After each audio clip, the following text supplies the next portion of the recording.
presentation was to summarize a lot of technical input as well as legal input that was given so that we can understand what the risks are to applying Part 8 of the National Environmental Waste Management Act, which deals specifically with contaminated land.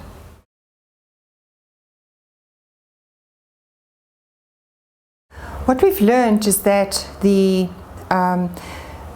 notification needs to be considered carefully. I think one needs to have already an idea of what the cause and effect is of the contamination that's on your site and the applicability of the Part 8 to the specific case. I think the next thing that we've learned is that we have been given norms and standards that we as an industry can at least do a phase 1 site assessment or initially look at the assessment, but we need to understand what the underlying science is that underpins those norms and standards.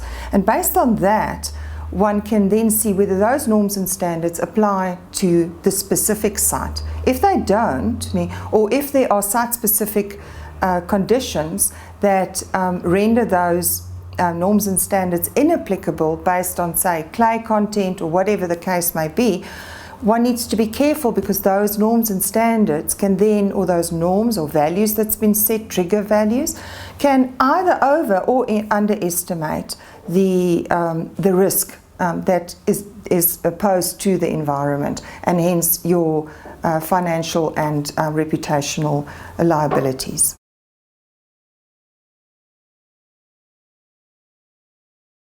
There are two different areas of considering financial provision. The mining industry is quite different from what could call it petroleum and chemical industry is, in that the mines know when they're going to close, so they can plan for closure, and there's very good guidance by the DMR of how to plan closure and how to actually minimize your liability up to the closure point. With industry, this is not the case.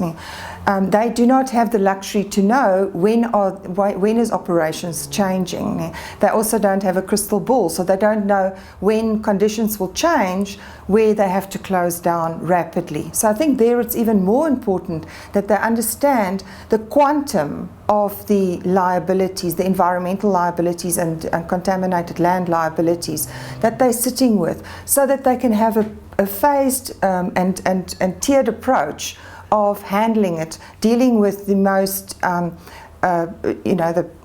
low-hanging fruit, and then secondly dealing with those that are the highest risk.